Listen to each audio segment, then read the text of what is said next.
Focus. Ideate. Innovate. Enable.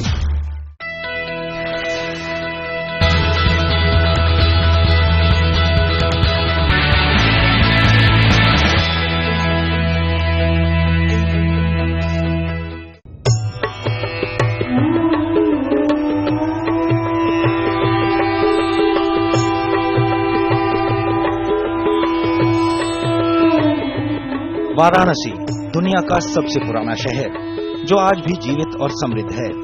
हजारों साल पुराना ये शहर आज भी अपने अंदर जीवन को समेटे हुए है। गंगा किनारे बसा ये शहर भारत के यरूशलेम के नाम से भी जाना जाता है। हजारों साल से ये शहर धर्म और संस्कृति का आधार स्तंभ रहने के साथ साथ ज्ञान का भी केंद्र रहा है।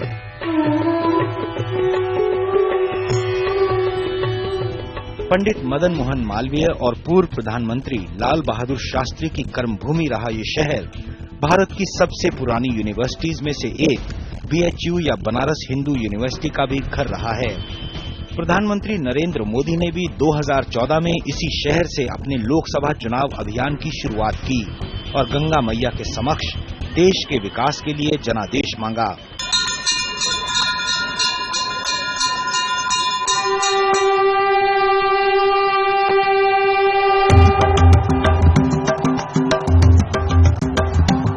इतिहास, धर्म, ज्ञान और संस्कृति के संगम से बना ये शहर आज ढेरों समस्याओं से जूझ रहा है।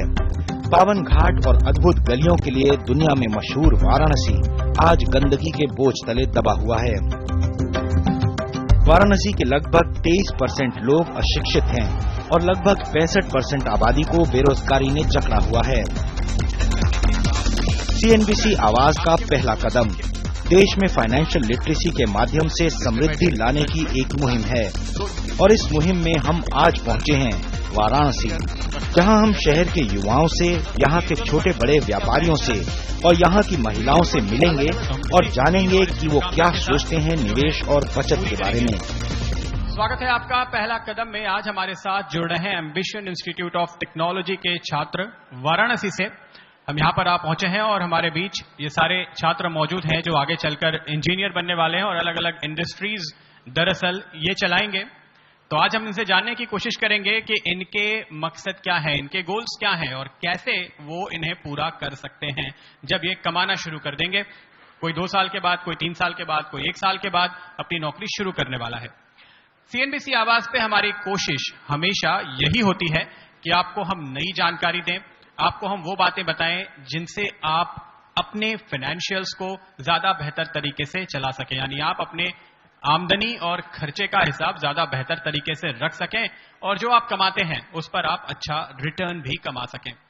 पहला कदम में हम अलग अलग तरह के लोगों से अलग अलग शहरों में जाकर लगातार मिल रहे हैं, बातचीत कर रहे हैं, उनके सवालों के जवाब दे रहे हैं और ये भी समझने की कोशिश कर रहे हैं कि दरअसल उन्हें किस चीज की जरूरत है, किस तरह की जानकारी की जरूरत है और उस पर हम ज्यादा से ज्यादा कोशिश कर रहे हैं कि अपने एक्सपर्ट्स के साथ हम रोशनी डालें, उन अलग अलग सब्जेक्ट्स को समझने की कोशिश करें। मकसद हमारा यह है कि अगर आपने लगातार सेविंग की है तो उस सेविंग की बदौलत आप जो कुछ हासिल करना चाहते हैं वो आपको मिले और जिस वक्त आपको पैसे की जरूरत हो, जब आप लगातार कमाई कर रहे हैं, लगातार मेहनत कर रहे हैं, तो जब आपको जितने पैसे की जरूरत हो वो आपको मिलने चाहिए, क्योंकि इसीलिए आप लगातार इतना काम करते हैं, इतनी मेहनत करते हैं, नौकरी करते हैं या व्यापार करते हैं, आप इधर उधर शहर आप कई लोगों को घूमना पड़ता है, लेकिन पूरी मेहनत करने के बाद भी अगर आपके वो गोल्स, आपके वो ऑब्जेक्टिव, आपका वो उद्देश्य पूरा नहीं होता जिसके लिए आप सेविंग कर रहे हैं, तो जाहिर है कि आपको थोड़ी सी एक्सपर्ट्स की मदद की जरूरत है ताकि आप अपने पैसे का बेहतर इस्तेमाल कर पाएं। और इसी मकसद से यहां पर भी हमारे साथ हमारे एक्सपर्ट्स जुड़ रहे हैं हमेशा की तरह। हर्षवर्धन रुंगटा हमारे साथ यहां मौजूद हैं, रुंगटा सिक्योरिटीज के, और साथ ही बिरला सन लाइफ म्यूचुअल फंड के अजय मित्तल। तो इनसे हम जानेंगे कि कौन से वो मंत्र हैं निवेश के, सेविंग के, जिनकी बदौलत ये छात्र जब ये आगे जाकर कमाई शुरू करेंगे और अपनी तमाम जिम्मेदारियां पूरी करने की कोशिश करेंगे तो उसमें कामयाब हो सकें।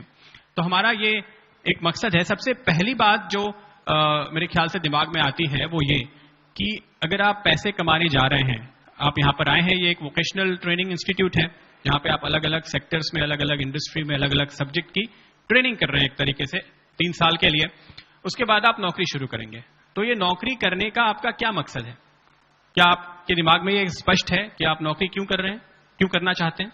सर, ये करने का सबसे बड़ा कारण ये है कि आने वाले फ्यूचर में जो हमारी जरूरतें और हमारी जिम्मेवारी होगी उसी को पूरा करने के लिए हम लोग ये सब कर रहे हैं कि जॉब होगी, हाथ में कुछ फाइनेंस हो, हम अपनी जिम्मेदारी और अपनी जरूरतें पूरी कर सकेंगे। कि आपको कुछ अंदाजा है कितनी क्या जिम्मेदारियां होंगी आपके ऊपर? आज से 10 साल बाद आपको कहां कितना खर्च करना पड़ेगा, 20 साल बाद कहां कितना खर्च करना पड़ेगा, या नौकरी शुरू करने के बाद साल 2 साल बाद कहां कितना खर्च करना पड़ेगा? सर, फर्स्ट थिंग मैं अपने पर्सनली बताना चाहता हूं कि मैं अपने मम्मी पापा के एक लड़का बेटा हूं, अकेला, मेरे बाद मेरा कोई भाई नहीं है। तो सबसे पहले तो मेरी फैमिली मेरे मम्मी पापा होंगे। उसके बाद जब शादी होगी तो एक वाइफ होगी। उसके 10 साल बाद इवन बच्चों की पढ़ाई होगी, उनका खर्च देखना है। उसके बाद वो हायर एजुकेशन में जाएंगे तो उसका खर्च देखना है। फिर बच्चों की भी शादी करनी और उनका फ्यूचर भी सेटल करने की, इतना तो करना है ना सर। उसकी बात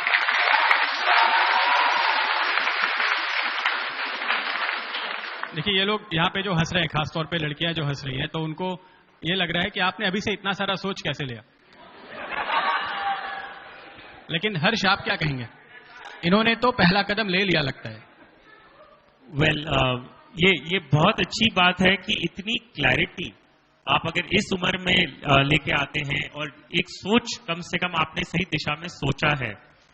अगर हम बात करें पहला कदम लेने की, आप जब अपनी लाइफ की प्लानिंग करते हैं, फाइनेंशियल प्लानिंग करते हैं, या आप एक छोटा सा एग्जांपल ले दिया, आज सुबह अगर हम बात करते हैं कि उठ के आपको कहीं जाना है, आपको एम्बिशन लर्निंग से इंस्टीट्यूट में आना है, तो आपने सुबह उठ के अपने घर से जब निकले तो एक टारगेट बनाया था कि आपको एम्बिशन इंस्टीट्यूट में आना है। तो वो क्या था? आपका एक गोल था। फिर आपने क्या किया? एक धीरे धीरे आपने एक फर्स्ट स्टेप लिया, विच इज आप डिसाइड किए कि आप कार में आएंगे, अपनी खुद की गाड़ी में आएंगे या पब्लिक ट्रांसपोर्ट लेंगे। सो आपका गोल क्या था? कि आपको यहां पहुंचना है, इस वक्त तक पहुंचना है, और यहां पहुंचने के लिए आपको कौन से जरिए से आप सबसे फास्ट पहुंच सकते हैं, ये हो गया आपका गोल। इसी प्रकार जब आप अपनी फाइनेंशियल प्लानिंग करते हैं या लाइफ की प्लानिंग करते हैं, हम डिसाइड करते हैं कि हमें जो भी करना है वो क्यों करना है। जब आप कमाने लगेंगे, पहला सवाल सबके मन में ये आता है कि अब क्या। सो हम क्या करते हैं? As a matter of habit हम ये करते हैं कि हमारे पास जो ऑप्शन होते हैं, किसी ने बोला कि बचत करनी चाहिए, तो हम जो भी ऑप्शन मिलता है हम उसमें सेव करना शुरू कर देते हैं। कोई होता है जो शुरू करते हैं तो इंश्योरेंस लेते हैं, कोई रिकरिंग डिपॉजिट से चालू करते हैं, कहीं सुना होगा कि पीपीएफ बेस्ट होता है तो पीपीएफ में पैसे डाल देने चाहिए। लेकिन आप अगर उसका पहला एक कदम अगर आप एक पीछे लें और समझें कि मैं पीपीएफ में क्यों करूं, मुझे क्या चाहिए, मुझे वो पैसों से करना क्या है, मेरा ऑब्जेक्टिव क्या है, मेरा गोल क्या है, ये अगर आप पहले सेट करते हैं तो आपकी जर्नी जो आप सुबह अपने घर से इंस्टीट्यूट तक आए उतनी स्मूथ बन सकती है। और इसके साथ ही पहला कदम में वक्त है फिलहाल एक ब्रेक का।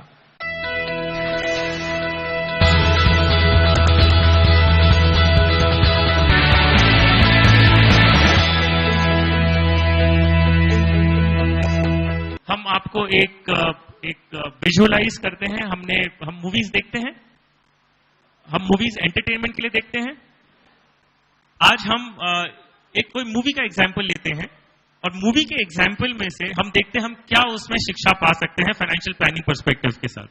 सलमान खान भगवान के सामने प्रार्थना कर रहे हैं, वो एक पिगी बॉक्स बनाते हैं, एक मटकी रखते हैं जिसमें बोलते हैं दादी की आंखों के लिए, दूसरी मटकी बनाते हैं बहन की पढ़ाई के लिए, तीसरी बनाते हैं बहन की शादी के लिए, और फिर बाद में उन्होंने एक छोटी सी मटकी साइड में रख दी और भगवान से कहते हैं ये सारी जो जिम्मेदारी है, वो पूरा गुल्लक भरने की जो जिम्मेदारी है वो आपकी, और बाकी आपका ख्याल रखने के लिए जो प्रसाद की मटकी है उसकी जिम्मेदारी मेरी।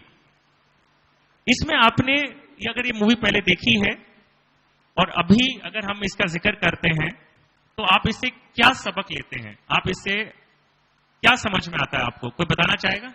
सर, इसमें ये बताया गया है, जैसे सलमान खान लास्ट में रखता है गुल्लक, उसमें बोलता है कि ये आपके लिए, मतलब कि वो उसमें चढ़ाएगा, जो भी पैसा होगा वो उसमें चढ़ाएगा, बाकी जो कहता है 3 जिम्मेदारियां हैं वो आपकी, मतलब कि उसको कैसे भरना है वो आपकी जिम्मेदारी है। इसका मतलब ये हुआ कि सेविंग्स हमें करनी है और बाकी जो भी इंटरेस्ट मिलेगा उससे हमें अपना काम चलाना है। किस तरह होगा? आपने जो बताया उसमें आपने बोला कि उसमें जो सेविंग्स हमें करनी है और भगवान उसमें इंटरेस्ट देगा। आपने एक चीज नोटिस की, अगर उन्होंने ये पैसे वो चाहे, अगर ये मूवी में हम देखें तो जो हम अक्सर किया करते हैं वो ये है कि हम एक ही कॉमन पिगी बॉक्स ही बना सकते थे, उसी में पैसे डाल सकते थे। अलग अलग करने की जरूरत क्या थी? क्या फायदा था अलग अलग करने का? सर, उसे अलग अलग करने की जरूरत इसलिए थी, अगर वो एक ही पिगी बैंक में सारे अपने कलेक्शंस डालता तो उसे ये नहीं पता चलता कि मुझे अपनी किस जिम्मेदारी के लिए कितना वेस्ट करना है मनी और कितना सेव करना है। Very good. सो ये हमने आपने पहली मूवी देखी थी, इससे आपको ये ऐसा अंदाजा हुआ कि ये हमें भी अपनी लाइफ में करना चाहिए, कि हमने सिर्फ एंटरटेनमेंट सलमान खान को देख के हम आ गए? सब मूवीज जो भी होती हैं एंटरटेनमेंट के लिए होती जरूर हैं, पर उसमें कुछ न कुछ नॉलेजेबल थिंग के लिए बनाई जाती है मूवी, कि पब्लिक को उससे क्या सीख मिलती है वो देखें और समझें। Very good. सो हम इससे क्या सबक लेते हैं? पहला सबक ये है कि जब आप कमाने लगे आपकी कई अलग अलग जिम्मेदारियां होंगी, राइट? आपने अभी जैसे हमने एक स्टूडेंट से सुना कि आपको माँ बाप का ख्याल रखने के लिए खुद की शादी के लिए खर्चे होंगे, फिर बच्चों की पढ़ाई के लिए होंगे, फिर हायर एजुकेशन के लिए होंगे, फिर आपके बच्चों की शादी के लिए भी आपको प्लानिंग करनी है। सो बेसिकली आइडिया क्या है? आइडिया यह है आपकी जिम्मेदारियां जो लाइफ की है वो अलग अलग हैं। अगर आप जब सेव करना शुरू करें, जब आप कमाने लगे और जब आप सेविंग्स करने की सोचें, आप पहले एक लक्ष्य बनाएं। इन्वेस्टमेंट ऑप्शंस बाद में आता है। जैसे मैंने कहा कि आप घर से सुबह निकले यहां आने के लिए, तो पहला आपका लक्ष्य था मुझे एम्बिशन इंस्टीट्यूट पहुंचना है। फिर आपने डिसाइड किया कि आप कौन सा व्हीकल लेंगे, आप किस तरह यहां पहुंचेंगे। तो जब आप अपनी लाइफ की प्लानिंग करते हैं, फाइनेंशियल प्लानिंग करते हैं, तो पहले आप अपना गोल सेट करिए कि आपको पहुंचना कहां है। फिर उसके बाद आप एक एक करके इंस्ट्रूमेंट चूज करते हैं कि किस फंड में आपको करना है, वेदर पीपीएफ लेना है, वेदर आपको म्यूचुअल फंड में करना है, वेदर इंश्योरेंस के जरिए आपका जो जरूरतें पूरी होती है, शेयर्स में डायरेक्ट करना है, आपको कमोडिटीज लेना है, कि आपको रियल एस्टेट में इन्वेस्ट करना है, ये सब बाद में आता है। एक उदाहरण के तौर पे आप समझिए, आपको कोई चीज चाहिए, आपको 5 साल बाद आपका एक गोल है कि आपको अपने लिए गाड़ी खरीदनी है, और आपने पैसे इन्वेस्ट करना चालू कर दिए पीपीएफ में। पीपीएफ आपको मालूम होगा 15 साल की स्कीम होती है, और गाड़ी आपको चाहिए 5 साल बाद। क्या आपका पर्पस मीट होता है? आपने सेविंग्स तो की, आपको अच्छे प्रोडक्ट में भी किया आपने, लेकिन क्या आपको जो जरूरत थी वो पूरी हुई? तभी यही कारण है कि जब आप प्लान करें, मैं फिर से रिपीट करता हूं, ये जरूरी है कि आप एक अलग अलग गोल बनाएं और उसके बेसिस पे आप अपना इन्वेस्टमेंट करना शुरू करें। अब ये जो कहानी हमने बात की, जिसमें वो अलग अलग वीडियो अलग अलग पिगी बॉक्स बनाते हैं और फिर उसमें सेव करना शुरू करते हैं, और भगवान के लिए भी एक थोड़ा सा प्रसाद निकाला, ये क्या हो गया? एक ब्राइब हो गई कि भाई आप बाकी सब चीजों का ध्यान रखिए, मैं आपका ध्यान रखता हूं, ठीक है? तो मतलब कुछ गलत नहीं होगा। और इसके साथ ही पहला कदम में वक्त है फिलहाल एक ब्रेक का।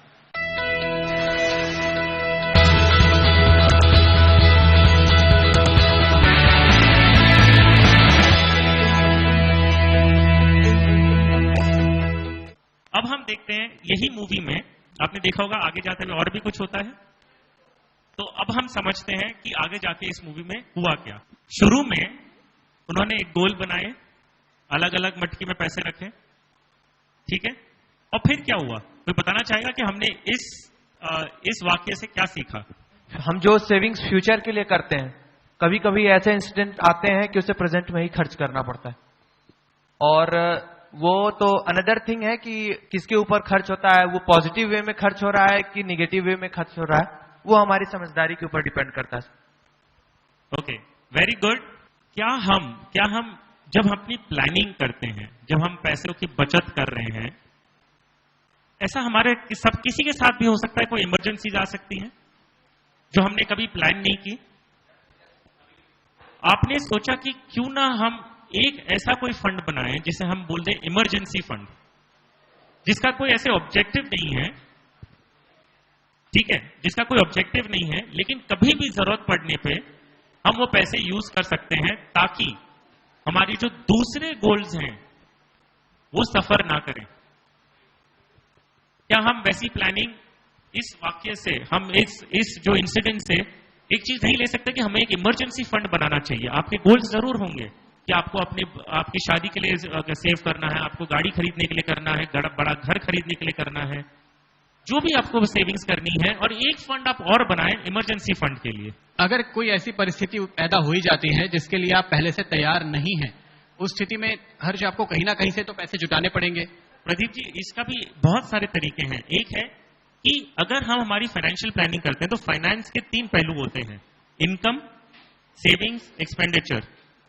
इनकम तो ऑब्वियसली आप पढ़ाई कर रहे हैं जिससे आप इनकम जनरेट करेंगे। सेविंग्स के हमने थोड़े थोड़े पॉइंट्स दिए हैं, लेकिन एक बहुत जरूरी चीज है और एक बहुत इंपॉर्टेंट एरिया है, वो है एक्सपेंडिचर, जो हम खर्चा करते हैं। अगर हम उसे एनालाइज करें, हमारे जो आज के भी खर्चे हैं, अगर हम उसे एनालाइज करें, कई जगह पे ऐसे खर्चे होते हैं जो हम अवॉइड कर सकते थे।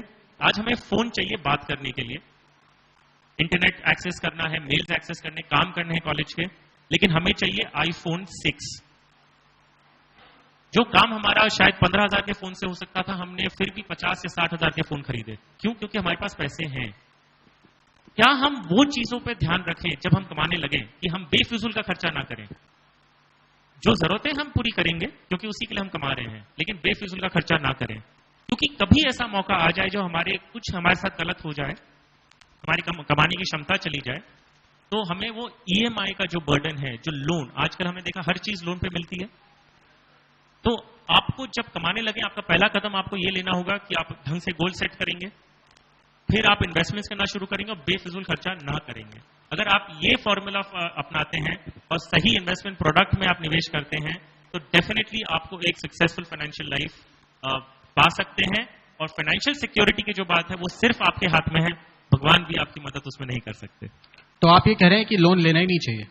नहीं, आपको जो जरूरतें हैं, आप मान लीजिए अगर आपका एक सपना है, आपका खुद का घर नहीं है और आप सोचते हैं कि मुझे एक घर बनाना है, तो यस, आप अगर घर जैसे एक प्रोडक्टिव एसेट, या तो आप एक गुड लोन बोलते हैं, उसके लिए अगर आप लोन लेते हैं तो वाजिब है। लेकिन आप जो लोन अमाउंट है वो आपकी जो इनकम है उससे 40% से ज्यादा नहीं होना चाहिए। अगर आपने बहुत महंगा घर ले लिया और आपने सोचा कि आगे जाते हुए मेरी कमाई होगी, बढ़ेगी, तब मैं EMI भर पाऊंगा, तो आज थोड़ा प्रेशर ले लेते हैं, तो जी नहीं, आपको अपनी जो इनकम लेवल है उसके बेसिस पे ही आपको डिसाइड करके लोन लेना है, और जो प्रोडक्टिव एसेट्स हैं, जो नेसेसरी है, उसी चीज के लिए आप लोन लेंगे। जो अननेसेसरी चीजें उसके लिए आप अवॉइड करेंगे। बिल्कुल। लेकिन अगर हम खुद से पैसे जमा करें तो ये भी कोशिश कर सकते हैं कि फिर घर का जो ज्यादा बड़ा हिस्सा है वो हम अपने जेब से दे दें, ताकि लोन छोटा हो जाए, क्योंकि घर के दाम तो हमारे हिसाब से कम हो नहीं सकते। एब्सोल्युटली, जितना महंगा है उतना ही रहेगा। एब्सोल्युटली। तो एक चीज जो मैंडेटरी है हाउसिंग लोन की, अगर हम बात करें, सबका सपना होता है कि हम हमारा घर बनाएं, राइट? तो आपके पास एक ऑप्शन, बल्कि मैंडेटरी है कि 20% ऑफ द प्रॉपर्टी वैल्यू, जो भी आप प्रॉपर्टी की वैल्यू खरीदते हैं उसका 20% तो आपको खुद को भरना ही है, लेकिन 20% मिनिमम है। ऐसा कोई नहीं कहता कि 20% से ज्यादा अगर आप अपनी तरफ से भर सकते हैं तो भी आपको लोन लेना ही है। तो कोशिश ये होनी चाहिए कि आपका लोन का अमाउंट जो है वो कम से कम हो, और बाकी आप एक अपनी तरफ से डिपॉजिट देके, अपनी तरफ से पैसा देके आप लोन का फिगर कम करें। और इसके साथ ही पहला कदम में वक्त है फिलहाल एक ब्रेक का।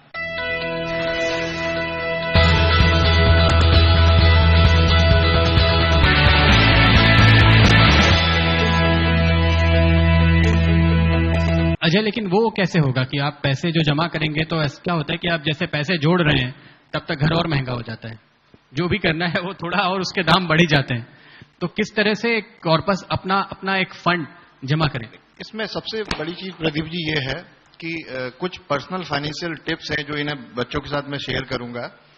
इसमें सबसे इंपॉर्टेंट जो है, save regularly and save often and early. जितनी जल्दी आप इन्वेस्ट करना स्टार्ट करेंगे अपनी लाइफ में, और उतना ही बड़ा कॉर्पस आपका आगे जाके बनता जाएगा। जैसे आज आप 22, 23, 24 साल के हैं और अपना पैसा आप इन्वेस्ट करना स्टार्ट कर देते हैं आज की तारीख से ही, तो उसमें क्या होगा कि आने वाले 5 साल, 10 साल या 7 साल में आपके पास एक अच्छा कॉर्पस हो जाएगा और 30 साल की उम्र में या 32 साल की उम्र में आप अपना, आपके लिए आपको जो पैसा चाहिए 40% या 50% हाउसिंग के लिए, तो उससे आपको मदद मिलेगी।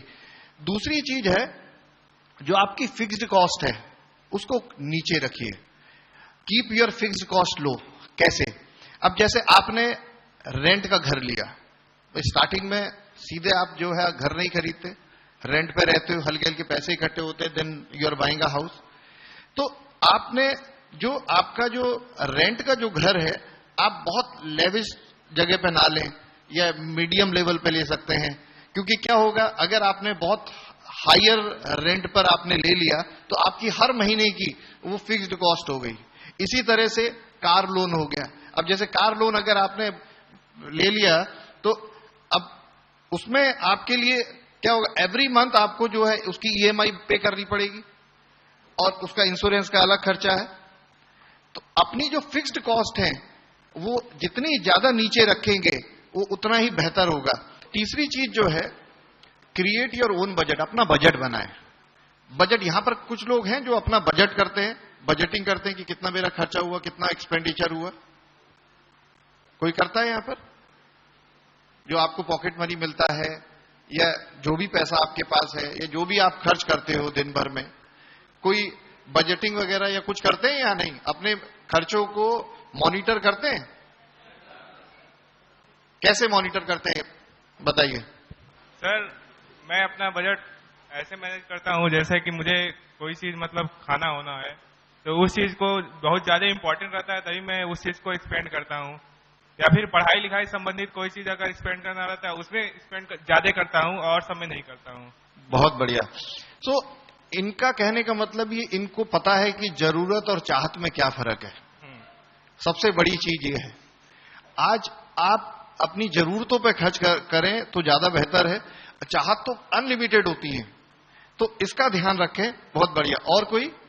सर, जैसे कि पॉकेट मनी हमें तो मिलता ही रहता है और जो हमारे चाहते तो हम तो बहुत कुछ चाहते हैं, लेकिन हम अगर पॉकेट मनी अगर अपने जरूरत के हिसाब से अगर खर्च करें तो काफी बेटर रहता है कि आगे जाकर कभी भी जाकर फैमिली में कभी फैमिली अगर पैसा मांग रहे हैं, अगर फैमिली के पास नहीं रहा तो हम अपने पॉकेट से कुछ मतलब खर्चा कर सकते हैं। बहुत बढ़िया, बहुत अच्छे, बड़े समझदार बच्चे हैं। तो सबसे बड़ी चीज ये है, अपनी अगर आप बजट क्रिएट, अब कितने लोग ऐसे हैं कि अपने खर्चों को वो ट्रैक करते हैं, लिखते हैं? सर, जितना भी मैं खर्चा करती हूँ, जैसे कि यहाँ पे मैंने जो भी सामान लिया या फिर कुछ भी किया है, उसको मैं एक डायरी पे नोट करती रहती हूँ। ओके, डायरी में नोट करके उसे देखते हैं कि ये खर्चा मैंने सही करा है या गलत करा, कभी देखा? हाँ सर, जैसे कुछ खा पी कर खर्चा करते तो उसे नहीं लिखते ना। अच्छा, नहीं चलिए, वो आपका मानना है कि वो हमारी जरूरत है। तो और जरूरत की चीज जैसे ये हुई कि जैसे कि पढ़ाई लिखाई में जो जरूरत पड़ रही है उसको अगर हम लोग लेते हैं तो वो मेरे लिए ज्यादा जरूरी है, तो वो हम उसमें लिख देते हैं कि क्या क्या लिया है। बहुत अच्छे। सो बजट जो है हमें ये बताता है कि हम ट्रैक पर हैं या नहीं, हमारे जो खर्चे हो रहे हैं वो प्रॉपर जगह पर हम कर रहे हैं या नहीं। अगर बजट नहीं बनाएंगे तो क्या होगा, तो हम अलग ट्रैक पे चले जाएंगे, हमारे खर्चे ज्यादा होंगे, तो हमारा बैंक बैलेंस कम होता जाएगा। ये रही तीसरी बात। और इसके साथ ही पहला कदम में वक्त है फिलहाल एक ब्रेक का।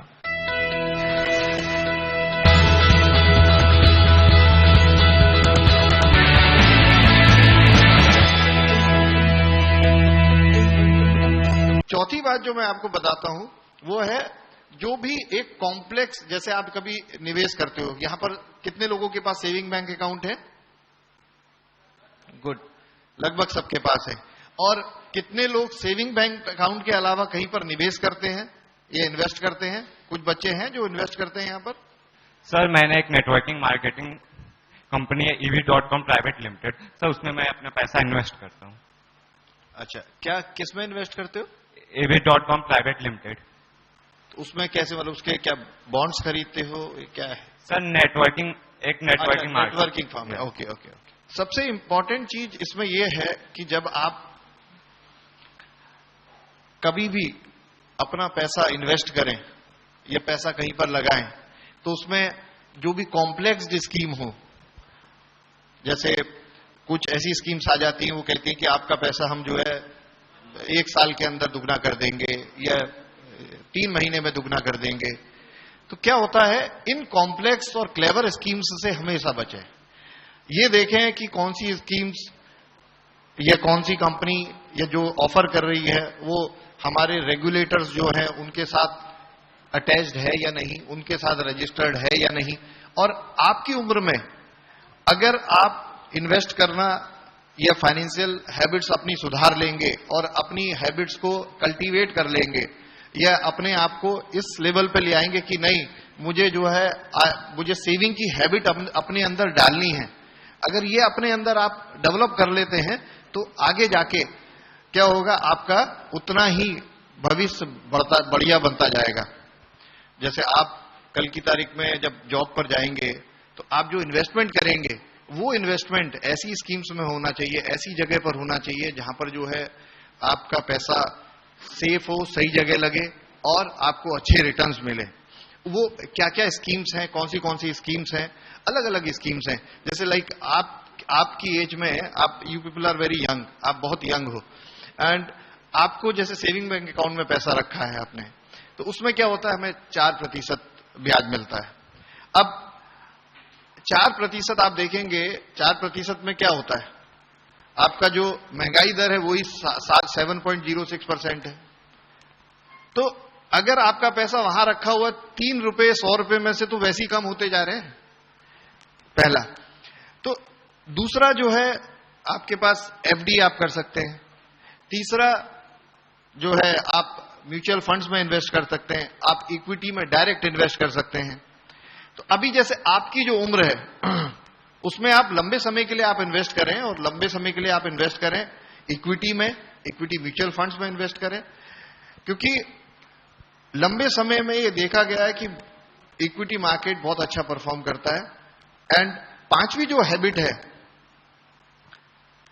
जो अपने अंदर आपको इनकलकेट करनी चाहिए, डेवलप करनी चाहिए, वो spend less than you earn.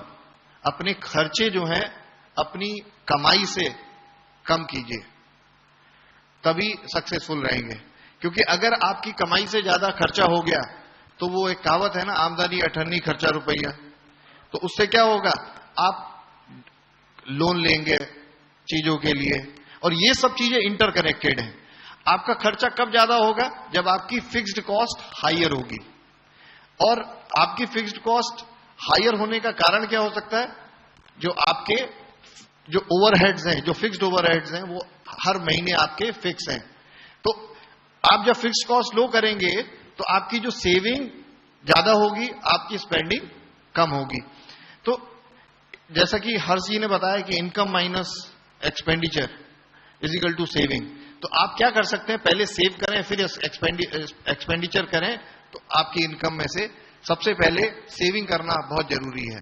और खासतौर से जो यंग लोग हैं उनके लिए एक सेविंग की हैबिट को इनकलकेट करना अब छोटी उम्र से ही बहुत जरूरी है। और सही जगह निवेश करना, सही जगह इन्वेस्ट करना, सही इंस्ट्रूमेंट में इन्वेस्ट करना, वो बहुत जरूरी है।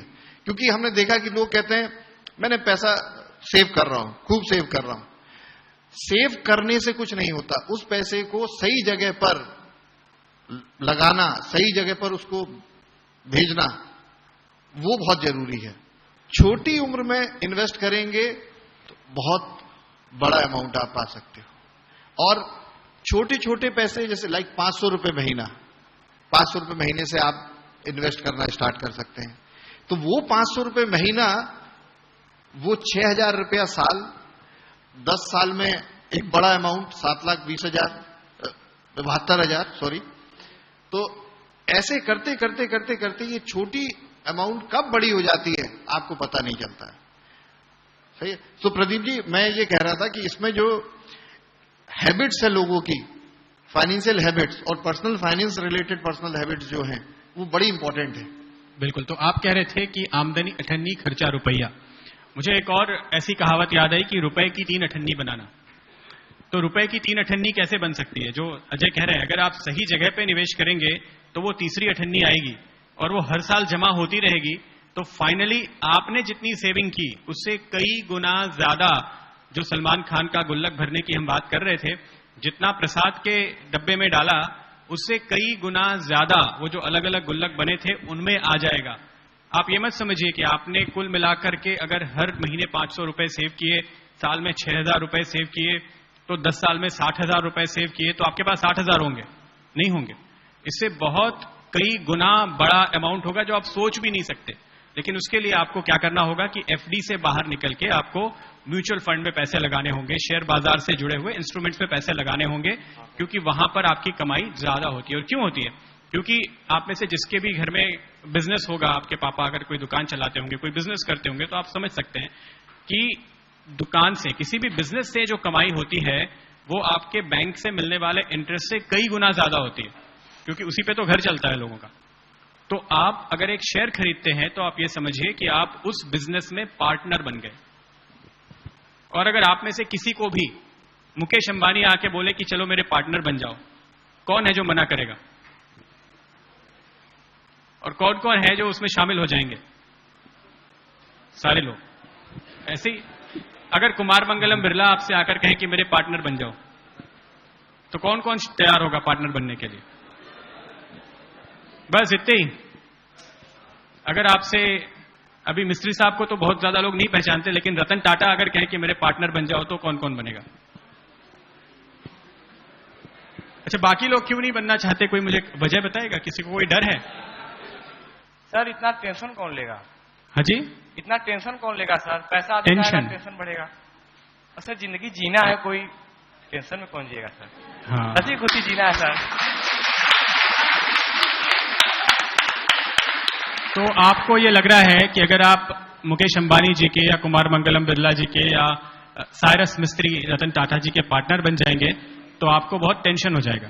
नहीं सर, वो भी कहीं जाते हैं तो अपने पीछे 2-3 गार्ड लेके जाते हैं, अकेले नहीं घूम सकते सर कहीं। बिल्कुल। चलिए आपकी प्रॉब्लम सॉल्व कर देते हैं। आपको पार्टनर तो बना देंगे, लेकिन आपको कोई काम नहीं करना पड़ेगा।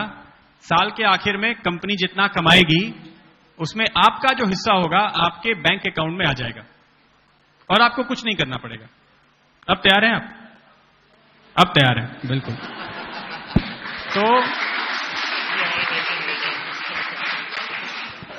तो शेयर बाजार में दरअसल यही होता है कि आप पार्टनर बनते हैं पर आपके ऊपर कोई जिम्मेदारी नहीं होती। आपने शेयर में जितने पैसे लगाए आपकी जिम्मेदारी उतने पे ही लिमिटेड होती है। अगर कल को वो कंपनी दिवालिया हो जाए और बैंक का उस पर बहुत सारा बकाया हो, आपके घर पे कोई नोटिस नहीं आएगी, आपसे कोई पैसे मांगने नहीं आएगा।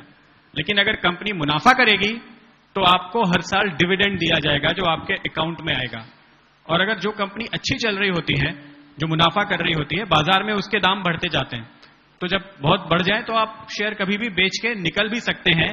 और उसके लिए भाई साहब आपको मुकेश अंबानी या आदित्य बिरला या साइरस मिस्त्री से पूछने भी नहीं जाना पड़ेगा कि मैं निकलूं या नहीं निकलूं। जिस दिन आपकी मर्जी हो उस दिन आप अपने ब्रोकर को फोन कीजिए, शेयर बेच दे, वो बेच देगा। केवल मार्केट खुला होना चाहिए, बस उस वक्त आप निकल सकते हैं। तो बहुत ही आसान है। तो ये तो मुझे लगता है कि एक प्रपोजिशन सबको पसंद आया यहाँ पे। एब्सोल्युटली। बेसिकली ये जो कॉन्सेप्ट है शेयर्स का जो हम बात करते हैं वो सबको लगता है बहुत रिस्की है, गैम्बल है। वेल, एक नजरिया है। अगर आप इसे एक गैम्बल की तरह ट्रीट करते हैं, आप रोज खरीद बेच करेंगे तो ये गैम्बल है।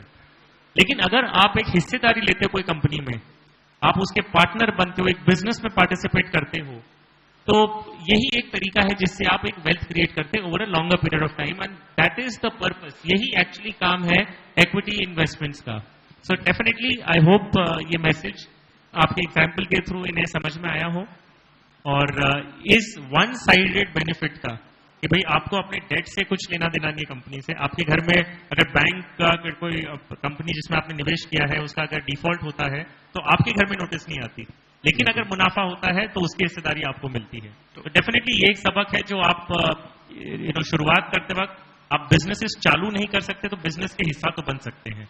वो आप एक शेयर होल्डर के जरिए आप अपनी ये जो बिजनेस की बेनिफिट्स हैं वो आप ले सकते हैं। और इसके साथ ही पहला कदम में वक्त है फिलहाल एक ब्रेक का।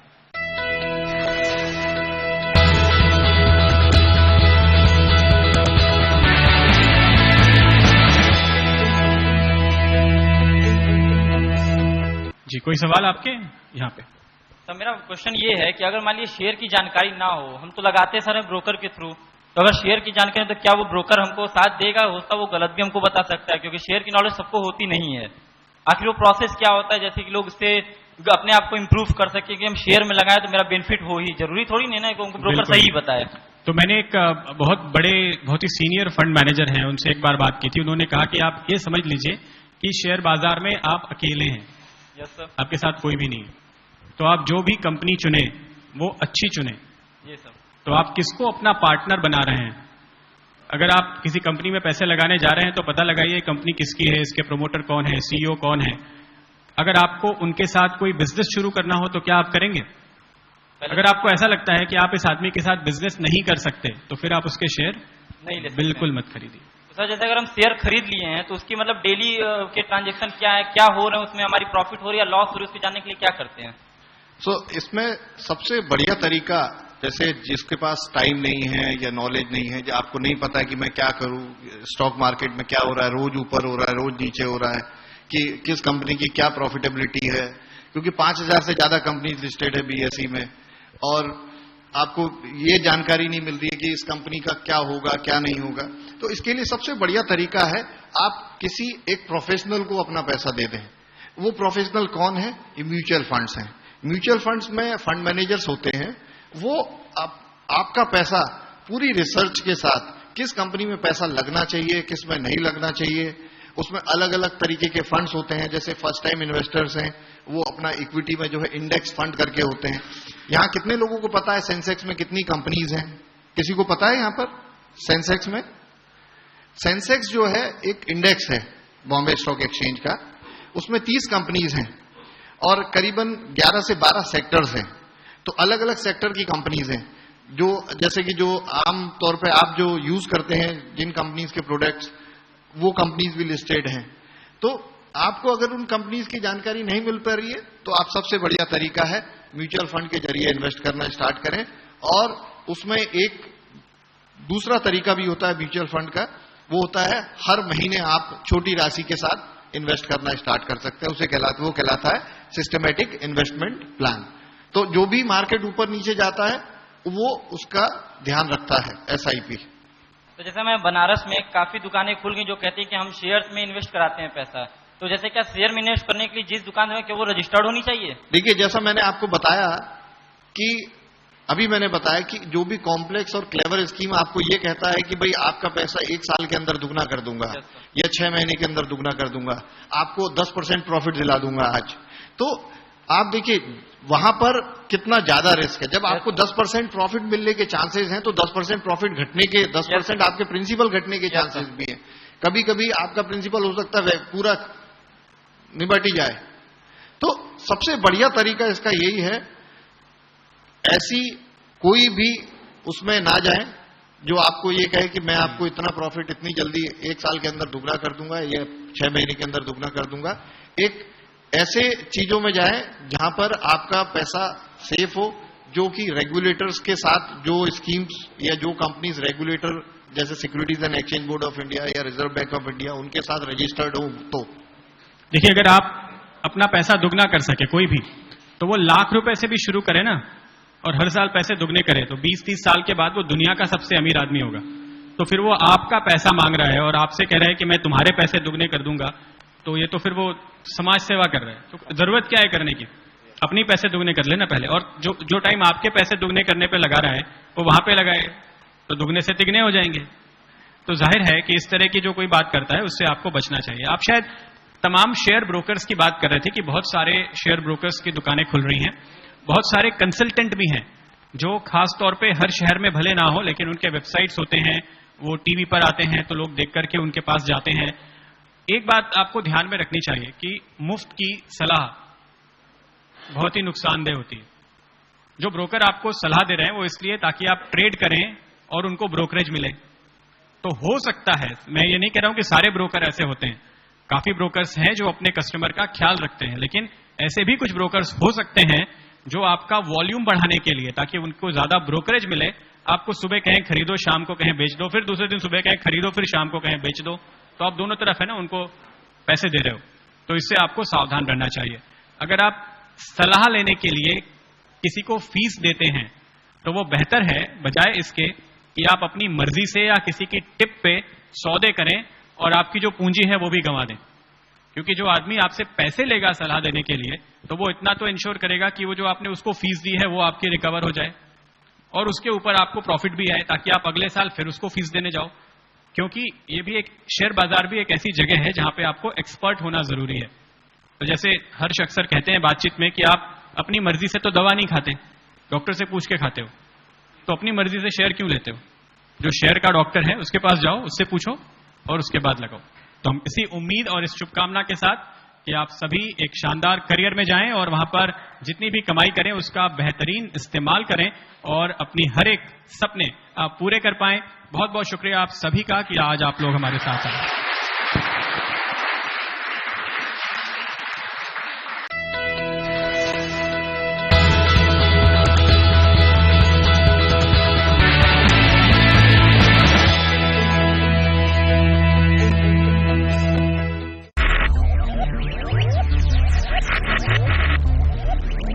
Focus.